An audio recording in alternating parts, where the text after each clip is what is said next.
घूमती रहे तू तो। नमस्कार, सत श्री अकाल, गुड मॉर्निंग, वाहिगुरु जी दा खालसा, वाहिगुरु जी दी फतेह। आ जाइए।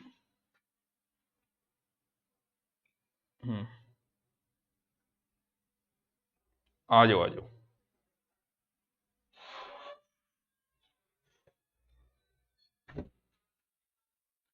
नमस्कार, सत श्री अकाल, गुड मॉर्निंग, गुड इवनिंग, जय माता जी की, राम राम, जय राजस्थान, जय भारत, जय एशिया, सबकी जय।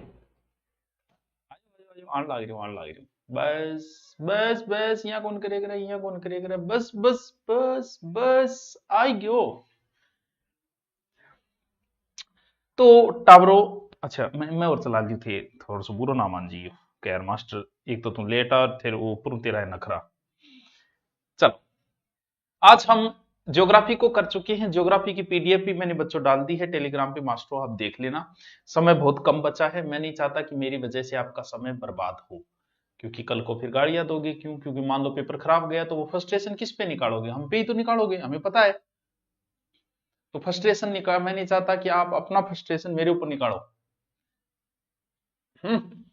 तो वो देख लेना आप, पीडीएफ जो है वो आप ये देख लेना है।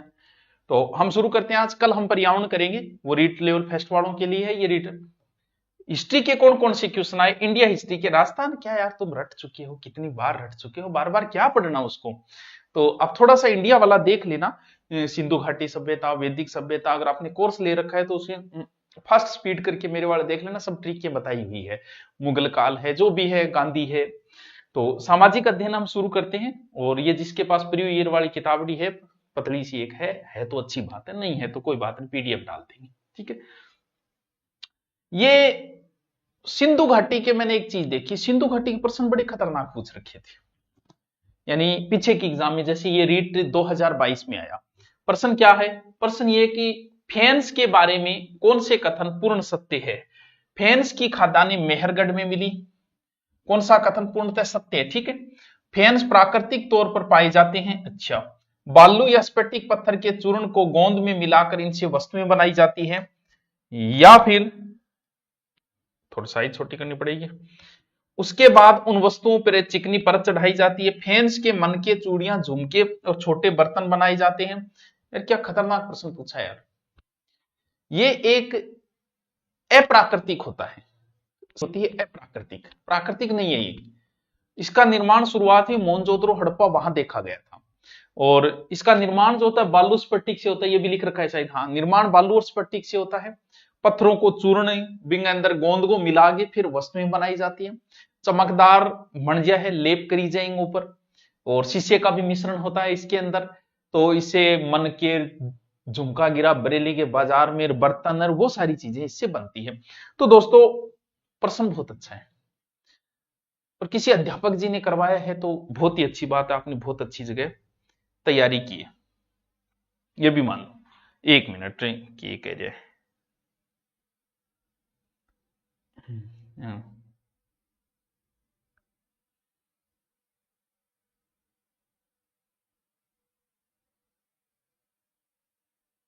कोई कार्ड देना हो मुझको, आने क्यों परेशान होने लग रहा। तो इसमें जो है कौन कौन से सही है, क्योंकि एक तो फेंस की खान मेहरगढ़ में मिली, ये भी नहीं है। फेंस प्राकृतिक, प्राकृतिक नहीं होता, ये प्राकृतिक होता है, ये सही है, बालू से बना हुआ है, वस्तुओं पे लेप किया जाता है ये से, और चूड़ियां झुमके वगैरह भी बनते हैं, ये भी बात सही है। तो इसका जो उत्तर है वो होगा 3, 4 और 5, ये सही है। पहला और दूसरा इसका क्या है, गलत है। थोड़े से लेवल के क्वेश्चन है, देखो हिस्ट्री के। भारतीय पुरातत्व सर्वेक्षण के पहले जनरल कौन थे? Lord Cornwallis, sir John Marshall, William Bentinck और अलेक्जेंडर कनिंघम। आप इन दोनों में कंफ्यूज होगे, मैं जानता हूं। या तो आप कंफ्यूज हो जाओगे जॉन मार्शल को, या फिर कनिंघम, क्योंकि दोनों का नाम आपने कभी ना कभी सुना ही होगा। थोड़ा सा कमेंट टाइम में दिशा सही कर दो।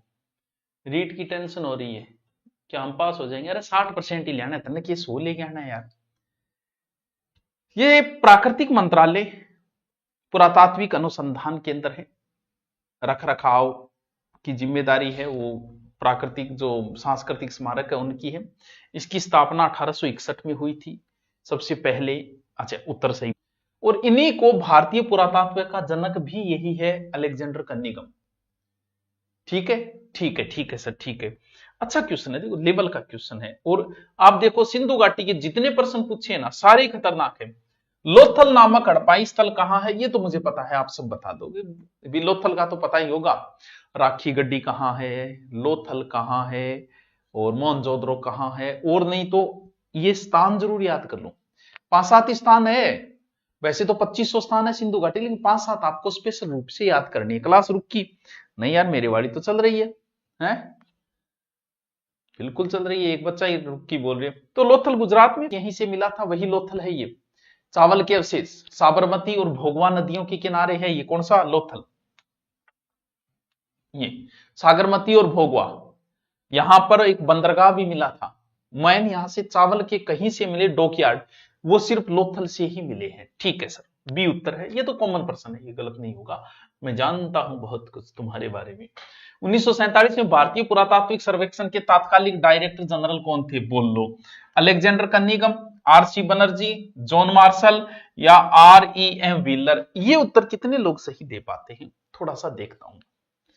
क्लास नहीं चल रही है सर। गुरुजी बिना पढ़िया नाको लाग जैसी कि बिना पढ़िया मुना भेड़ चराने में लाग सके, बाकी क्या में नाको लागना मुश्किल काम है, काम ही पढ़ने गए। टेलीग्राम किस नाम से, अरे तेरे भाई के नाम पर है, जी के सुभाषचंद्र, जिसमें लगभग 4 लाख फॉलोअर्स है, 3 लाख समथिंग। बाकी इस तो बहुत बनेड़ा है, इतना बनेड़ा है, इतना बनेड़ा है कि मैं खुद सर्च मारूं तो कंफ्यूज हो जाऊंगा मेरे को से। ये प्रश्न देखते हैं कितने लोग सही जवाब देते हैं। रॉबर्ट एरिक मोर्टियन व्हीलर पूरा नाम है, रॉबर्ट एरिक मोर्टियन व्हीलर।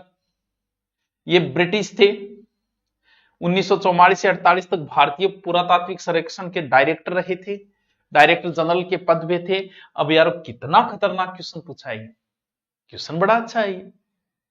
अब रीट 2022 सिंधु घाटी के 1-2 प्रश्न को छोड़ के मैंने देखा सारे स्टैंडर्ड के प्रश्न थे। प्रश्न स्टैंडर्ड के नहीं है, हम लोग तो वही मारवाड़ मेवाड़ में उलझे हुए, इनको पढ़ते नहीं है, या तो कोचिंग में नहीं करवाया जाता है तो घास काट दिया जाता है, या फिर हमारे समझ में नहीं आता, तो टफ तो होना ही है।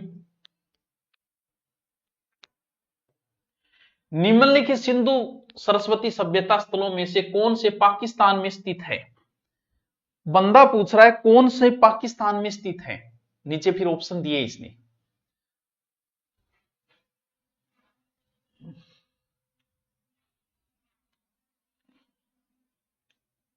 आलमगीरपुर, कोट दीजगी, चहुदड़ो। अब इस प्रश्न तक पहुंचने की हम थोड़ी कोशिश करें तो हड़प्पा मोहनजोदड़ो तो सबको पता है, तो 3 ऑप्शनों पे आप आ गए, ये तो कट हो गया। हड़प्पा मोहनजोदड़ो बच्चे बच्चे को पता है, मुझे पता है। फिर मुझे इस बात का पता है कि चहुदड़ो भी सबको पता है, जहां लपिस्टिक के अवशेष भी मिले थे, ठीक है। तो 5 भी इसमें शामिल हो जाए, 3 आपको पता है तो 5 इसमें भी है और 5 इसमें भी, इसका मतलब उत्तर इन दोनों में है, ये कट हो गया। अब पहुंचना मुश्किल हो जाता है भाई साहब। कोट दीजी ये स्थान भी पाकिस्तान, आलमगीरपुर यूपी में है। ये लो बच्चे सी कर रहे हैं, आप अच्छे बच्चे हो, इंटेलिजेंट बच्चे हो, हम आपकी प्रशंसा करते हैं, ठीक। चलो, हड़प्पा संस्कृति सिंधु घाटी सभ्यता के अभिलेख मुख्यतः किस वस्तु पर बने मिले हैं, ये तो कर दोगे। शिलाओं पे, मोहरों पे, ताम्र स्तंभ। ये प्रश्न रीट 2015 बहुत इजी क्वेश्चन है, क्योंकि बार बार पढ़ते मोहरे मिली, महरे मिली, महरे मिली, तो इतना तो याद हो ही जाता है कि मोहरा मिली है। मोहरा, कासेगा औजार, हड्डियां, घनी चीजा मिली है टाबरो। आपा तपा आपने ही बहुत कुछ मिला, अपना मोबाइल मिलेगा और की कौन मिल रहा है। चलो, भारतीय इतिहास की 20वीं शताब्दी का तीसरा दशक महत्वपूर्ण रहा, क्योंकि 20वीं शताब्दी का तीसरा दशक, अच्छा क्वेश्चन पूछा है। कर्नल टोड की एनाल्स की प्रकाशन हुआ, कौटिल्य लिखित अर्थशास्त्र की प्रतिलिपि मुलगी, अशोक के शिलालेख को पढ़ा गया, सिंधु सभ्यता की खोज हुई। अच्छा क्वेश्चन है। अब जब सिंधु घाटी चल रही है तो उत्तर भी आप मुझे पता है कर दोगे, क्योंकि 1921, 1922, 1934, 1921 में हड़प्पा खोजा गया, 1922 में मोहनजोदड़ो, फिर चहुदड़ो। तो उस समय ये एक बड़ी उपलब्धि थी। कह रहा अपना पूर्वज तो दबेड़ा अठा पड़िया बना पा काटिया, तो वह के 8 सड़े काटिया और के काटा, तो वो है सिंधु घाटी सभ्यता का इस समय खोज हुई थी। तो आप कर दोगे, मुझे पता है यार इतना। निम्न में से कौन सी सभ्यता हड़प्पा सभ्यता के समकालीन थी, क्रीट सभ्यता, मिस्र सभ्यता, रोमन सभ्यता या यूनानी सभ्यता? क्या प्यारा क्वेश्चन है। रीट तो 1012, उस समय रीट नहीं होता था, आर्टेड। अच्छा आर्टेड लिखा है। बताओ हड़प्पा के समकालीन चीन की सभ्यता, यानी चीन यानी छोटा छोटा जगह आदि अंख्या खुले, अंग सभ्यता भी सिंधु घाटी के समकालीन है। मेसोपोटामिया की भी इन्हीं के समकालीन है। और मिस्र पिरामिड, बड़े बड़े पिरामिड, यार क्या पिरामिड बनाए यार, इतना ऊंचा बना के उस पर पत्थर, आज भी वैज्ञानिक सोच में पड़ जाते हैं यार इन लोगों ने वहां पत्थर पहुंचाया कैसे होगा, किसी भी आज भी नहीं पहुंचा पाते। बताओ ये सिंधु घाटी की सभ्यता के समकालीन है, इनका समय लगभग 2350 इस तरह। इसका उत्तर सी क्यों कर रहे हो यार तू मास्टरो, ये गलत बात है। देखो बी उत्तर होगा इसका। तीन सभ्यताएं लगभग सिंधु घाटी के समकालीन। किस हड़प्पाकालीन इमारत को सर जॉन मार्शल ने विश्व का अद्भुत निर्माण कहा? यह प्रश्न तो मेरे से पढ़ा होगा तो कर ही दोगे, किसी और से पढ़ा है तो भी कर दोगे, क्योंकि जिक्र इसी का है। सिंधु वासियों को खाना आता था, जाना आता था, तो बड़ा बड़ा नाहनगर बना लिया। इतना बड़ा नाहनगर बना लिया कि वो खोज करना बोले इतना बड़ा नाहनगर करता के बेटे का बाप सगड़ा संगी नाता गे तो यहाँ, तो वो बड़ो आश्चर्य करियो कि भाई के बनाए हो। तो उस समय का वृहद स्नानागार, ये प्रश्न आपको आना चाहिए। अच्छा क्वेश्चन है ये तो पता होना ही होना चाहिए, नॉर्मल है। चलो नेक्स्ट, निम्न में से किस सेंधो स्थल से अग्निकुंड के साक्ष्य मिले? हवन करेंगे भाई, हवन करेंगे। आरटेट 2011। ये प्रश्न किसी का गलत नहीं होगा, क्योंकि राजस्थान का तो प्रश्न आए, हम कूद के पढ़ेंगे भाई साहब। हमारा कॉन्फिडेंस लेवल 1000 गुना बढ़ जाता है राजस्थान का प्रश्न देखते ही। तो ये क्या हो जाएगा? कालीबंगा है। हंसो क्या मियो, डी है उत्तर, ए को नहीं है। नर्तकी की कांस्य की मूर्ति निम्नलिखित में से किस पुरातात्विक स्थल से प्राप्त हुई है? ये नर्तकी की मूर्ति जो है ना, ऐसे हाथ कर रखा है, यहां तक चूड़ियां पहनी है, वो नर्तकी की मूर्ति कहां से मिली है? डांसिंग डॉल कहां से मिली है? तो छोटी सी मूर्ति। बताओ नर्तकी, बताओ।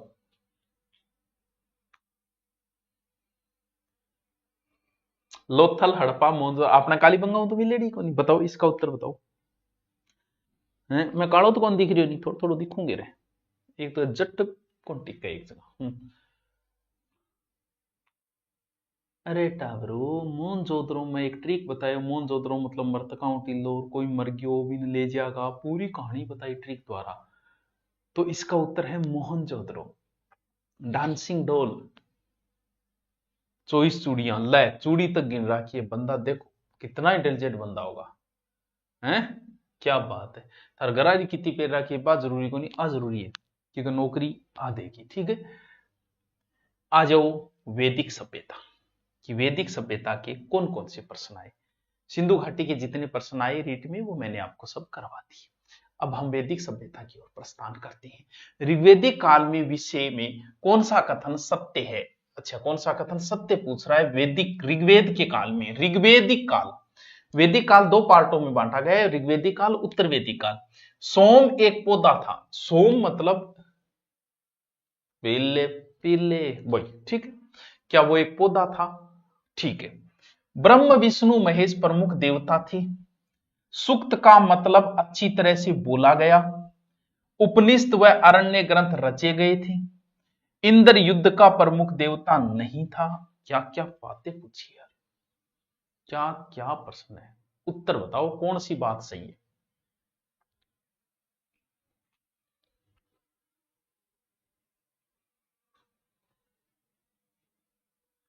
बताओ। वैदिक सभ्यता दो भागों, पूर्व उत्तर वैदिक। सोम टावरो एक पौधो, उससे शराब बनती थी। सोम बोली जब सोम बोला जाएगा, वो है सोम, सूरा ही है, सूरा शराब ही है। ठीक है, उससे पी के भी देवता बहक जाते थे। देवता नहीं, जैसे महाभारत में भी पी लेता है दुर्योधन वगैरह, तो हम दुर्योधन प्रकार के पीते। ठीक, वो एक पौधा है जो हिमालय की मुंजवत चोटी पे मिलता था, उससे सोम रस बनता था, जो देवता पीते थे, सिर्फ देवता पीते थे। वो बात अलग है, पी के आदमी राक्षस बन सके, लेकिन पीते देवता थे। ठीक है, ऋग्वेदिक काल जो सबसे प्राचीन वेद है वो ऋग्वेद है। ब्रह्मा विष्णु महेश इतना इनका जिक्र नहीं है। 10 मंडल 1028 सूक्त है इसके अंदर। और सूक्त का मतलब होता है अच्छी बोली, अच्छी उक्ति का पहलो सूक्त होगा दूसरों। इंद्र सर्वश्रेष्ठ देवता है, जिसे पुरंदर कहा जाता था। पुरंदर का अर्थ होता है दुर्गों को नष्ट करने वाला, विजेता। ठीक है, तो क्या लिखा है? हाँ अब बताओ, युद्ध का नहीं, प्रमुख देवता जरूर था। तो इसमें अच्छा क्या उत्तर बता रहे हो थे? उत्तर बताओ कि ए होगा। अरे तेरी, अरे तेरी, मैं था ना एक सूक्त सुनाऊंगा, अच्छो सूक्त, अच्छी बात सूक्त है। ठीक है, आप इस कांगे आप भांग पी ले, भांगो मिल जाएगा उठे मुंज व चोटी गठे वो लोगान बेरो को नहीं तो जा ले यार बेवड़ा सगड़ा मुंज व चोटी पर लादार। वैदिक काल के बारे में निम्नलिखित कथनों पर विचार कीजिए। किस पर? वैदिक काल पर। ठीक है, गृहस्थ आश्रम अन्य सभी आश्रमों का पोषक था। ग्राम के अधिकारी को ग्रामणी कहा जाता था। व्यापारी वर्ग को विष कहा जाता था। केवल एक एक दो सही है, एक तीन सही है, आराम से कर दो। अगर आपने थोड़ा बहुत पढ़ा है तो आप आराम से कर दोगे। बताओ, वैदिक काल में जीवन की उम्र टोटल 100 वर्ष बताई गई थी।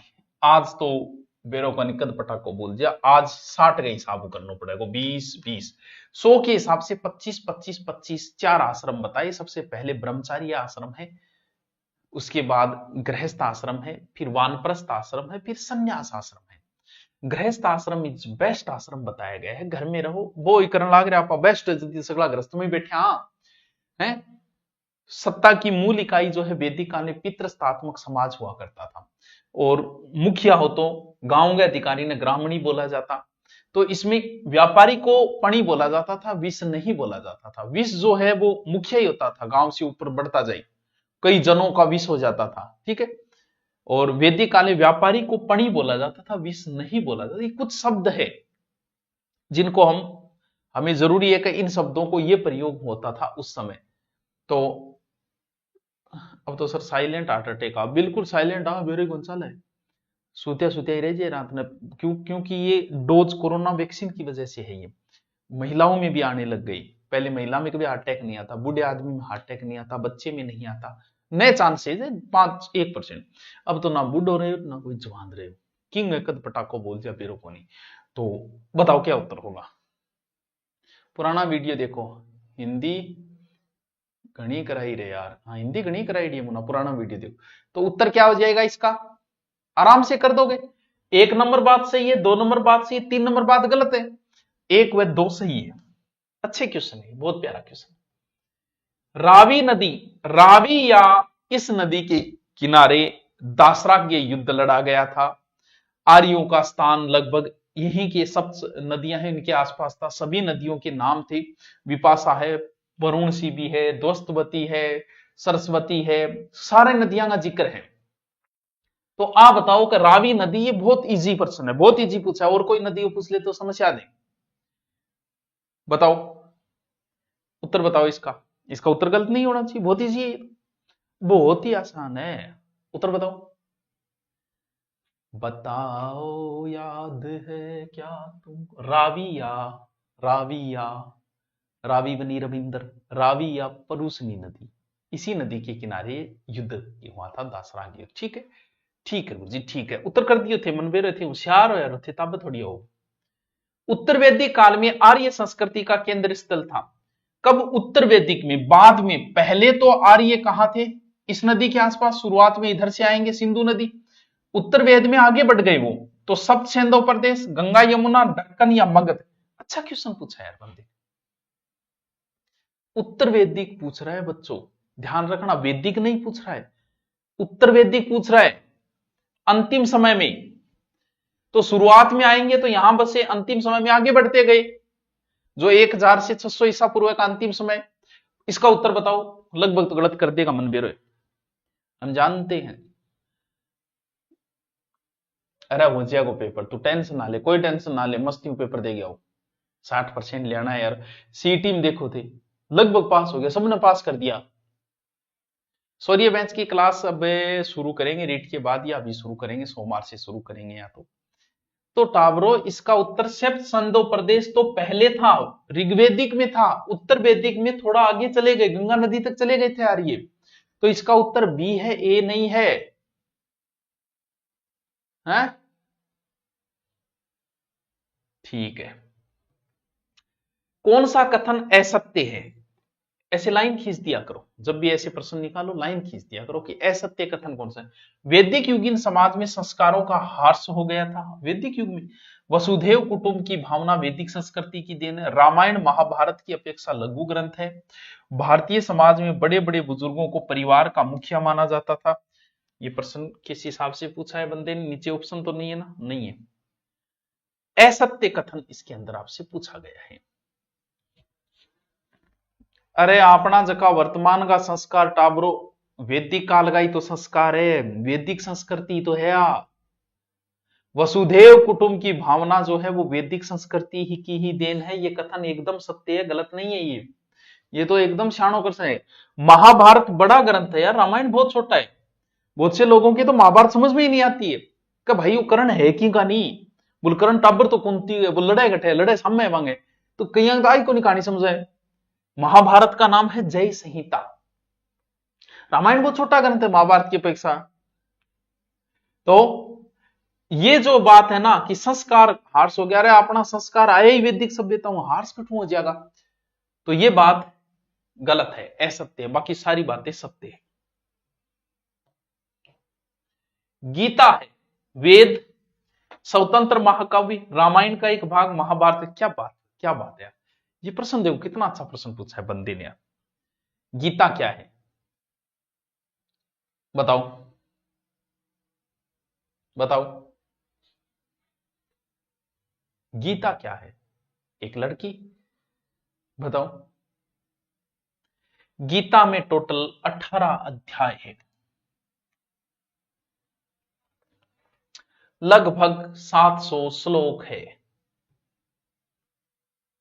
ये जो गीता है ये अलग से कोई स्वतंत्र महाकाव्य नहीं है, महाभारत ही चल रही है। महाभारत में अर्जुन ने मना कर दिया कि मैं लड़ाई नहीं करूंगा, तो उसको मोटिवेशन दिया गया लड़ाई करने के लिए कि भाई लड़ तू।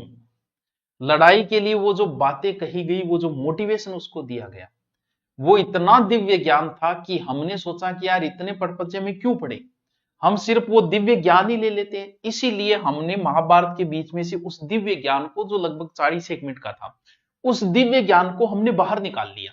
अच्छी चीजें थी। तो ये महाभारत का ही एक पार्ट है, ना कि कोई स्वतंत्र है। क्यों? क्योंकि किताब तो स्वतंत्र आएगी, गीता की अलग से आप देखोगे तो कोई स्वतंत्र है, स्वतंत्र नहीं है। हमने अच्छी बातें निकाल दी कि वो जो 15 मिनट 40 मिनट का लगभग भाषण था, जिसमें इतने श्लोक बोल दिए और इतने अध्याय थे, वो हमने अलग से पढ़ना शुरू कर दिया। ये एक महाभारत का ही पार्ट है बस, ठीक है। हाँ, यदा यदा ही धर्म से ग्लानिर्भवति, बिल्कुल शानी बात है, ठीक है। वो एक ही मनाव है, वो एक ही तनाव है।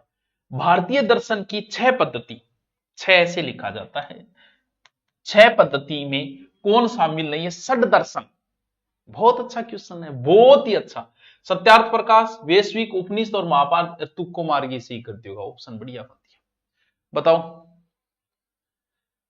अच्छा, कौन शामिल है? नहीं कौन पूछे, कौन शामिल है? अरे वाह, 2 में उलझ जाओगे आप। सत्यार्थ प्रकाश को कट कर दोगे मुझे पता है, और महाभारत को कट दोगे, 2 में उलझ गई। भारतीय दर्शन 2 है, एक आस्तिक है, एक नास्तिक है। आस्तिक दर्शन वेदों के समर्थक है, जिन्हें षड दर्शन कहा जाता है। इसमें न्याय है, वैश्विक है, न्याय है, वैश्विक है, सांख्य है, योग है, मीमांसा है, वेदांत है। जबकि नास्तिक दर्शन वेदों के निंदक होते हैं, जिन्हें चारवाक, जैन और बौद्ध ग्रंथ है। क्या उत्तर होगा? उत्तर क्या होगा बता दियो, मैं 6 का 6 रट लियो, एग्जाम में कई बार आवे। 6 के छाम न्याय, वैशेषिक, सांख्य, योग, मीमांसा, वेदांत। 6 रट लियो, काम कौन सा अलग हुआ, तुक्का मारिया। निम्नलिखित में से सुमेलित नहीं है। ये प्रश्न अलग से जिसको नहीं आता है ना, वो इस प्रश्न को बच्चों तैयार कर लेना। ये बहुत इंपॉर्टेंट प्रश्न है, बहुत ही इंपॉर्टेंट प्रश्न है।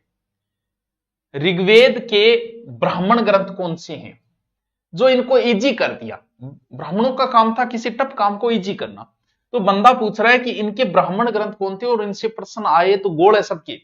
ऋग्वेद के दो ब्राह्मण ग्रंथ है, एक तो है ऐत्री और एक है कौशिकी। ऋग्वेद के। यजुर्वेद का एक ब्राह्मण ग्रंथ है शतपथ। यजुर्वेद का एक ब्राह्मण ग्रंथ है तैत्तिरीय, ठीक है। अथर्ववेद का ब्राह्मण ग्रंथ है गोपथ। और सामवेद के, अच्छा सामवेद का एक, सामवेद का तो कई होगा, सॉरी मैंने किसका बता दिया, सामवेद सामवेद को नहीं है, सामवेद का तांडव है, षड्विशी मेरी को नहीं याद रहे, आरण्य है, कई है। जी नौकरी करो वैराग्य, वैराग्य मुना मांगे खानो पड़े, दोनों बहुत है काम है। लोग राती बासे डीर बच्चे डीर कुतियन खा के बच्चे डीर बह दे देगा है। ऋग्वेद का ब्राह्मण ग्रंथ है ऐतरेय कौशिकी, रट्टा मारना इनका। यजुर्वेद का है शतपथ, यजुर्वेद में उल्टो कर दियो रहे, वो कर दियो रहे। यजुर्वेद का है शतपथ, शतपथ। और तैत्तिरीय भी है, तैत्तिरीय भी है। अथर्ववेद का है गोपथ ब्राह्मण, गोपथ ब्राह्मण। सामवेद का है तांडव के वासी कहेंगे षड्विश, राम राम सूरतगढ़ी पाउंद्रा राम राम राम।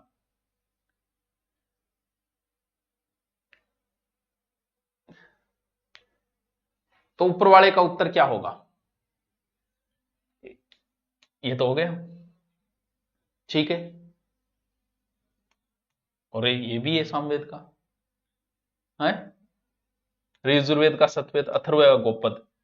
ये थोड़ा रट लेना भैया, है थोड़ा रट लेना। अच्छा क्वेश्चन है ये, बहुत अच्छा क्वेश्चन है ये, आ गया ना गोल ऐसा रंग। चलो फिर आपके लगता है जैन और बौद्ध ग्रंथ पढ़ियो की याद को नहीं, थोड़ो ऋग्वेद रागवेद थोड़ो सो रिपीट मार के जाइए, कुछ प्रश्न टफ है बाकी इजी है। एक राजा अवंती पुत्र और बुद्ध के अनुयायी कच्चक के बीच संवाद कौन से बौद्ध ग्रंथ में लिखे गए हैं? दीर्घ निकाय में, खुद्दक निकाय में, मंजमिक निकाय में या अंगुत्तर निकाय में? बौद्ध ग्रंथ है विनय पिटक, बताओ। सूत पिटक जो है ना, इसमें ऑप्शन दिए कि उसने नहीं दिया। सूत पिटक के अंतर्गत बुद्ध या उनके शिष्यों के उपदेश है, सैद्धांतिक बातें हैं, अच्छी बातें। कुल 5 निकायों में उनको विभाजित किया गया, दीर्घ निकाय है, मंज निकाय, संयुक्त है, अंगुत्तर है। ये तो डिटेल अब बोलना टेम कर रहे हो।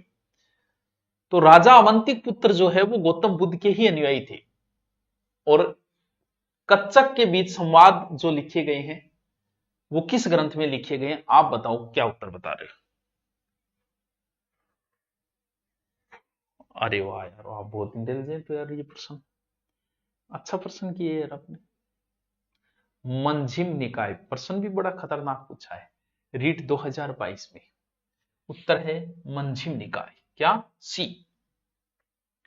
कौन से बौद्ध ग्रंथ में बौद्ध संघ या मठों में रहने वाले लोगों के लिए नियमों का संग्रह था?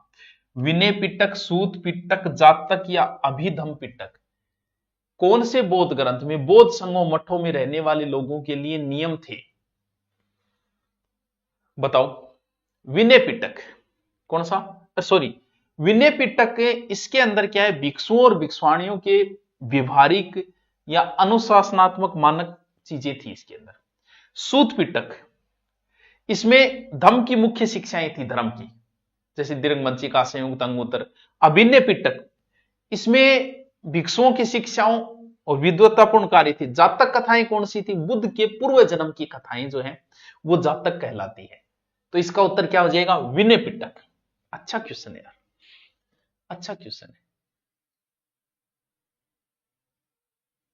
बढ़िया सी शायरी ठोक दो थे, रीट आरो था ना शायरी के कह रहे पढ़ दो थे, हैं बेड़ा थेड़ा थोड़ी बहुत ही कौन रहे। थेरी गाथा के संबंध में कौन सा कथन सत्य है? गुरुजी ईशा के प्रश्न पूछे ही करे, पूछ लियो भाई अगले। क्योंकि जैन बौद्ध थे डंगू पड्डे तात कौन मन बेरे। थेरी गाथा का संबंध ये सूत पिटक का हिस्सा है, इसमें भिक्षुनियों द्वारा रचित छंदों का संकलन किया गया। ये विनय पिटक का हिस्सा है, इसमें महिलाओं के सामाजिक और आध्यात्मिक अनुभवों के बारे में अंतर्दृष्टि मिलती है। अच्छा क्वेश्चन, अच्छा क्वेश्चन है। ये बौद्ध धर्म से संबंधित है। 16 ग्रंथों में से एक है, ये कम नहीं है, छोटा मोटा नहीं है। बताओ। 1 नंबर बात तो सही है, 2 नंबर भी सही है। अच्छा थे उत्तर बताओगे, थे बता दो। एक को ही सोच के दोनों दोनों रहे हो हैं। 1, 2 और 4। अच्छा क्वेश्चन है। गुरुजी ऊपर कर जान लाग रहे। देखो थे पढ़े को नहीं, बौद्ध और जैन आपने पढ़े नहीं, सच्ची है। वर्तमान महावीर किस वंश से संबंधित है, वो तो याद कर लियोगा। इनका जन्म वैशाली में हुआ था, कुंडग्राम में हुआ था महावीर स्वामी का। पिता इक्ष्वाकु वंश से थे, नहीं लिखाएगा, इक्ष्वाकु वंश से थे, क्षत्रिय राजा थे। माता त्रिशला लिच्छवी वंश के राजा। वर्तमान महावीर किस वंश से संबंधित, लिच्छवी राजा के वंश के राजा चेटक की बहन थी, कौन, वैशाली, त्रिशला। हाँ इनका उत्तर बताओ, बोल दियो। जैन धर्म के 24वें तीर्थंकर, उत्तर क्या होगा, किस वंश से संबंधित है।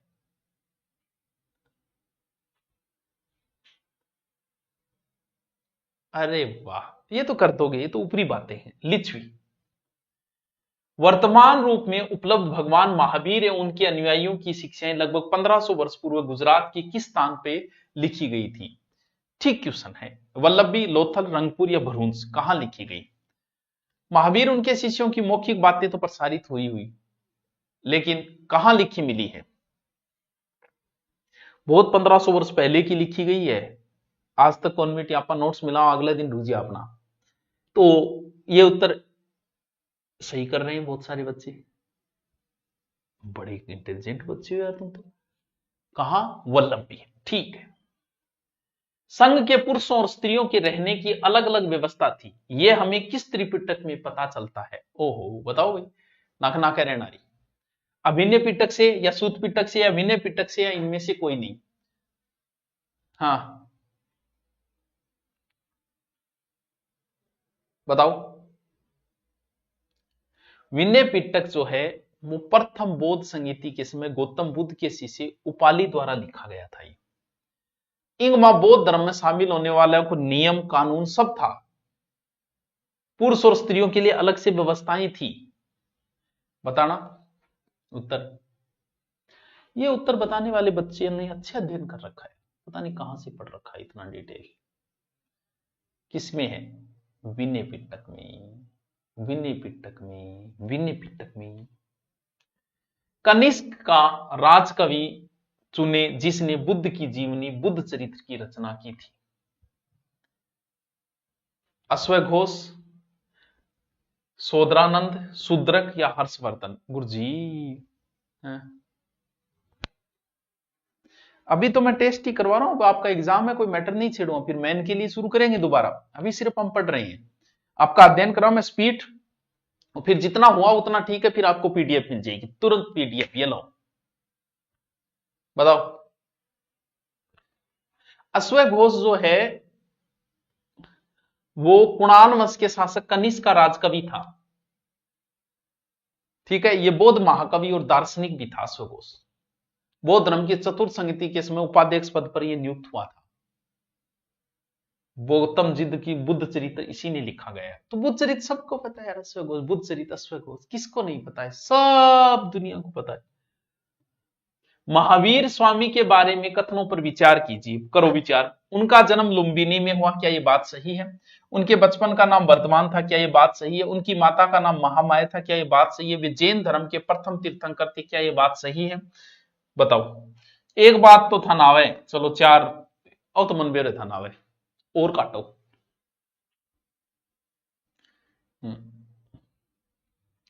बचपन का नाम वर्धमान तो था, ये कथन तो सही है। उनका जन्म कुंडग्राम में हुआ, लुम्बिनी में थोड़ी है, वैशाली के कुंडग्राम में हुआ था। पिता सिद्धार्थ थे, पिता सिद्धार्थ थे। माता त्रिशला लिच्छवी त्रिशला थी, यहां क्या दिया हुआ है, हैं? महामैन। अरे तो उत्तर बताओ इसका, केवल दो, दो या तीन, एक या दो या एक या चार। माता त्रिशला थी। हाले हो गया सही, एक ही सही है कथन ओनली। अब यह ना सोची गुरु जी इतनी रमान करिए, एक तो केस सही करा है, तुक्का कौन मारना है। महाजनपद एक टॉपिक है जो मैंने करवा रखा है, तो एक चीज ध्यान रखना अगर आपको समय मिले, क्योंकि इससे प्रश्न पूछेगा।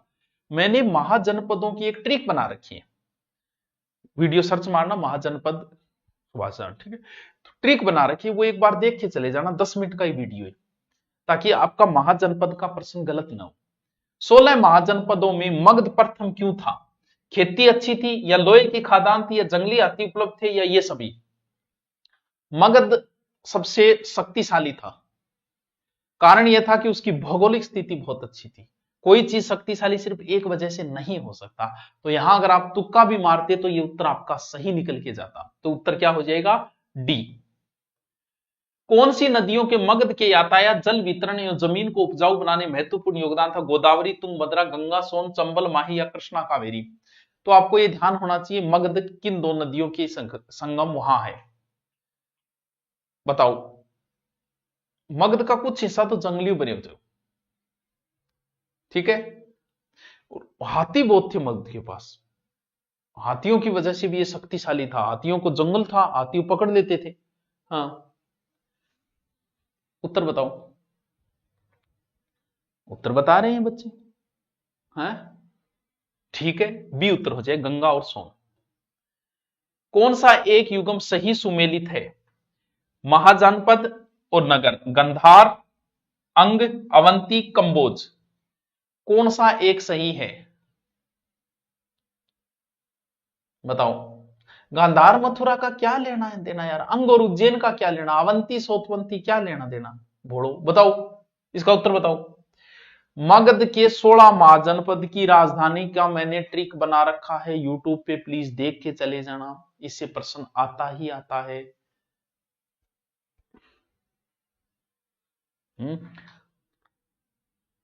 हाँ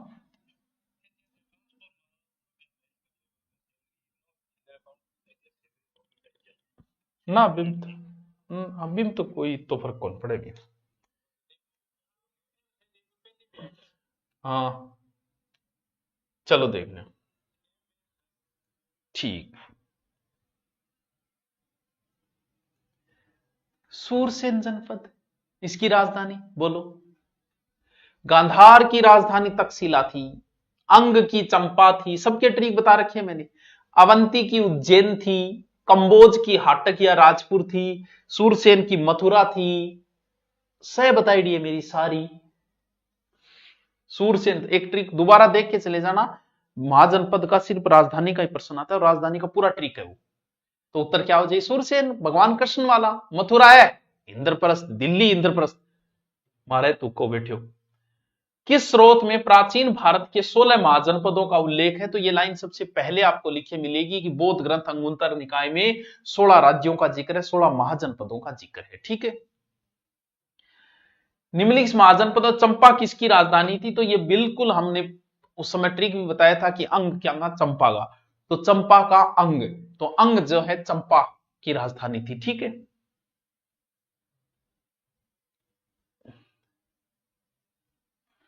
ए पढ़िया है या को नहीं पढ़िया, बस मैनू तो तू थे आ दस दियो कि ए सातवाहन मास पढ़ेड़ो है या कौन पढ़ेड़ो, मन लागे को नहीं उथे नाकुल लगाए हुए हैं, मन नहीं आ लागे, मन मोरी काल का प्रश्न पूछ लेना चाहिए, सात मानना एक बार छोड़ देना चाहिए, क्योंकि मेरो मानना है कि थे कौन पढ़ियो। तो एक बार सातवान वाले दो चार प्रश्न, एक ही प्रश्न आया है वैसे तो जी, उसके अंदर नॉर्मल सा प्रश्न है वैसे। क्या उत्तर होगा इसका, ए और डी है ये, सातकर्णी प्रथम और ये बहुत छोटा सा है, इजी सा पार्ट है मौर्य काल, अगर आप 3 राजाओं को याद करना है और कुछ नहीं है। पश्चिमी एशिया के यूनानी शासक सेल्यूकस निकेटर के राजदूत के रूप में मौर्य काल में भारत कौन आया? ये प्रश्न बच्चे बच्चे को पता है, ज्यादा खुश मत होना, मैक्स नीज है उत्तर इसका, सबको आता है। ज्यादा राजी ना हुई ओ मनावे। मैक्सनीज ने मौर्य प्रशासन में सैनिक गतिविधियों के संचालन के लिए कितनी उप समितियों का उल्लेख किया है? वो पांचों क्वेश्चन है, वो पांचों प्रश्न है, इनका उत्तर थे बताओ। अलग अलग समितियां बताइए मन कि कोई काम खान पान गौर की कोई यातायात गौर की कोई कीर की कोई पैदल सैनिक कौन सा अश्वारोही सैनिक पैदल और घोड़ा और रथ और इसका उत्तर बताओ। तो बहुत सारे बत्ते उत्तर बता रहे हैं, बिल्कुल इसके 6 पार्ट थी, 6 पार्ट। कितो स्टैंडर्ड क्वेश्चन आएगा। अशोक के अधिकांश अभिलेख पाए गए हैं कहां? नहीं, कुछ भाषा प्राकृत या ब्रह्मी लिपि, पाली या देवनागरी, संस्कृत या ब्रह्मी, पंजाबी या गुरुमुखी। ठीक क्वेश्चन है, ठीक क्वेश्चन है, ठीक। अशोक के लगभग तो ब्रह्मी लिपि में मिले, लेकिन इसके अलावा आरमाइक लिपि भी है, देवनागरी का कहीं नहीं है, पाली भी नहीं है। तो इसका उत्तर जो हो जाएगा प्राकृत और ब्रह्मी लिपि हो जाएगा। तो ए उत्तर इसका सही होगा। अशोक के अभिलेखों के बारे में कथनों पर विचार कीजिए। बिल्कुल विचार करेंगे भाई साहब, हमारे पास काम क्या है विचार करने के अलावा। चलो विचार करते हैं। अधिकांश अभिलेख प्राकृत भाषा में, अधिकांश नहीं, अधिकांश तो फिर ब्रह्मी लिपि में आ जाते हैं, ठीक है। फिर ठीक है, अधिकांश अभिलेख ब्रह्मी लिपि में है। उपयुक्त कथनों में से कौन सा कथन सही है? केवल एक, केवल दो, एक व दो, क्या करोगा बताओ है? उसने जनता को संबोधन किया। अब एक बात बताओ, राजस्थान की जनता ने कुछ बतानो है और भाषा लिख दे हिब्रू, तो राजस्थानी जनता तो राजस्थानी भाषा में समझाओ ना। तो उस समय अशोक ने प्राकृत, आरमाइक और ग्रीक और ब्रह्मी 4 लिपियों का विशेष रूप से प्रयोग किया। अधिकांश जो इसके हैं वो इन 2 भाषाओं की ज्यादा है, प्राकृत और ब्रह्मी लिपि। तो ए व बी दोनों ही सही है टाबरोइंग, ज्यादा कंफ्यूज ना हुई, ठीक है, 1 व 2। वह कौन सा भूभाग था जो ब्राह्मणों को दान दिया जाता था तथा उनकी भूमि कर व अन्य प्रकार के कर राजा द्वारा नहीं वसूले जाते थे? अग्रभाग, अग्रहार, अग्रदान, भूमि दान। क्या बात है, क्या प्रश्न पूछा यार। हाँ बताओ, बताओ। ये चोल पल्लव राजाओं के समय था ये। अग्रहार भूमि जो है गांव के खेत में जो ब्राह्मणों को दान की जाती थी वो अग्रहार होती थी। अग्र पूजनीय है तो अग्रहार भूमि। इनमें टैक्स में छूट होती थी। हमारे क्या कहा जाता था? हमारे यहां ब्राह्मण और चारणों को जो भूमि दान दी जाती थी राजस्थान के राजाओं द्वारा, उस भूमि को क्या कहा जाता था? उस जागीर को क्या कहा जाता? वो भी कर मुक्त जागीर हुआ करती थी। ये तो आपने अग्रहार बता दिया, ठीक है, अग्रहार होगा, बी होगा। ये बताओ कि राजस्थान में ब्राह्मण और चारणों को जो राजा दान करते थे भूमि, उसे क्या कहा जाता था? बताओ, अब बताओ, नहीं मेरो पड़े थारो, बताओ याद। अब मैं पीडीएफ डाल दूंगा बाद में, मजा ही करी मलाई साहब, देख के उड़ जी तू ना को लाए जो थारो। सर आज मेरा birthday, happy birthday to you. एक का भी जवाब नहीं है, हैं? एक भी जवाब नहीं है, एक भी नहीं है। गलत बात है यार। अरे जागीर भी, जागीर को नाम पूछूं मैं? इनको मतलब रीटर होते पढ़ो तो कोली पढ़ते तो नहीं है यार। अरे राजस्थान में जो जागीर जो मिलती थी उसे शासन जागीर कहा जाता था। एक ने भी उत्तर सही नहीं बताया, इसका मतलब पढ़ते नहीं हो। चारण और ब्राह्मणों को जो दी जाती थी जागीर, जो कर मुक्त जागीर होती थी, उसे शासन जागीर कहा जाता था, ठीक है। सूंग वंश की स्थापना किस मौर्य सेना नायक द्वारा की गई? किसकी? सूंग वंश की। पुष्यमित्र सूंग, अग्निमित्र सूंग, वसुमित्र सूंग, सूंग पुष्यमित्र सूंग, ये तो सबको आता है। चंद्रगुप्त मौर्य के बारे में कथनों पर विचार कीजिए। किसके? चंद्रगुप्त मौर्य के बारे में कथनों पर विचार करने। उसने सेल्यूकस की पुत्री के साथ ब्याह किया, बिल्कुल हेलेना सा का ब्याह करियो लफड़ो चालाओ। उसने अपने जीवन के अंतिम काल में बौद्ध धर्म स्वीकार कर लिया। किसने? चंद्रगुप्त। चंद्रगुप्त ने कहा बौद्ध धर्म कर लिया। उसने अशोक को अपना उत्तराधिकारी, ना चंद्रगुप्त का टाबर हो बिंदुसार, बिंदुसार का टाबर हो अशोक। इसका मतलब ओनली एक ही कथन सही है, सब झूठे हैं। एक ही कथन सही है, ओनली वन, सेल्यूकस की पुत्री से विवाह। मैक्सनीज किसका राजदूत था? सेल्यूकस को। इजी क्वेश्चन है, इजी क्वेश्चन है। सम्राट अशोक के किस बृहद शिलालेख में पड़ोसी देशों का वर्णन है? पड़ोसियों को जिक्र घटे है। पहलो पांचों बहुत पुराने समय की वीडियो पढ़े, उनमें बाकायदा ट्रिक से भी बताए गए। स्तंभलेख, गुहालेख है, प्रिंस सेम ने खोजा 1837। कौन से शिलालेख में जिक्र है? लास्ट में है पड़ोसियों का जिक्र, लास्ट से थोड़ा पहले, लास्ट वाले में बताओ। 13वें शिलालेख में 13 जिक्र है, यानी पड़ोसियों का जिक्र है, तो 13वां है। इंडिका का लेखक है, वो गलत ना करियो रीट वालों, तुमसे इतना निवेदन है मास्टरों, प्लीज इस प्रश्न को गलत मत करना। इंडिका किसकी पुस्तक है? कौटिल्य की है, मैक्सनीज की है, प्लिनी की है कि विष्णुगुप्त की है? वो गलत ना कर दियो, मैक्सनीज की, ठीक है। रामपुरवा का वर्षभ शीर्ष वाला अशोक स्तंभ किस राज्य में? बिहार, असम, बंगाल, उत्तर प्रदेश। अच्छा क्वेश्चन है। अशोक के 7 शेष पशु स्तंभों में से ये एक है, उसका ट्रिक बताया गया है जब मैं पढ़ाता था। ये बिहार के चंपारण में है, बिहार ये रहा। 1876 में इसकी खोज हुई थी। तो ये भी प्रश्न मुझे लगता है आप हो सकता है इसको प्रश्न का जवाब भी आप दे दो, दिया ही होगा। गुरुजी मजा नहीं आ रहा तो पढ़, मैं पढ़ा रही को नहीं, मैं तो सिर्फ प्रश्न बता रहा हूं रीट में कैसे कैसे आए हैं। आप थोड़ा अभ्यास कर लो 1 घंटे, फिर मैं पीडीएफ डाल दूंगा, फिर आपकी रुचि होगी है गुरुजी करा दिया, अगला थे खुद पढ़ लेगा। यानी इन 6-7 दिनों में मैं आपको पीडीएफ उपलब्ध करवा रहा हूं, हमारी किताब की पीडीएफ दे रहा हूं आपको, और क्या चाहिए बताओ। कौन देता है भैया? इनके पैसे भी कर सकता था मैं, आप ये देखो इसके पैसे कर सकता था। टेस्ट सीरीज जरूर 50 रुपये में कोर्स आपने ले रखा है, लेकिन ये पूरी की पूरी पीडीएफ उत्तरों सहित मैं आपको दे रहा हूं, ले लो भाई पढ़ो। बाकी मैं इनके 50 रुपये कर देता तो भी बच्चे खरीद लेते, लेकिन हर जगह तो नहीं हो सकता पैसों वाला काम। मैंने में देख लेंगे यार, तब आपके कोर्स तब बेच लेंगे, कोर्स की क्या बात है। भारतीय इतिहास में पहली बार लोगों के जन्म एवं मृत्यु का पंजीयन किस काल में हुआ?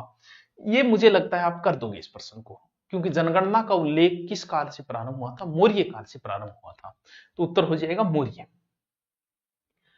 अशोक का रानी का स्तंभ लेख कौन से स्थान है? तो इनको थोड़ा सा ध्यान रखना। रानी का स्तंभ लेख ये यूपी के इलाहाबाद के अंदर है, प्रयाग स्तंभ लेख पर। उसकी रानी का नाम है कारुआकी, को दान किए जाने का उल्लेख है, इसलिए रानी का कह दिया, ठीक है। अशोक के 6 प्रमुख स्तंभ हैं।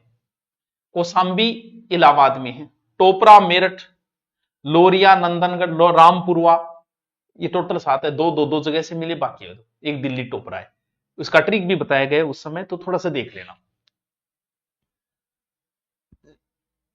क्या उत्तर हो जाएगा? इलाहाबाद में है बस। अशोक का साहबाजगढ़ी और मानसेहरा से प्राप्त अभिलेख कौन सी लिपि में है? खरोष्टी, आरमाइक, यूनानी या ब्रह्मी?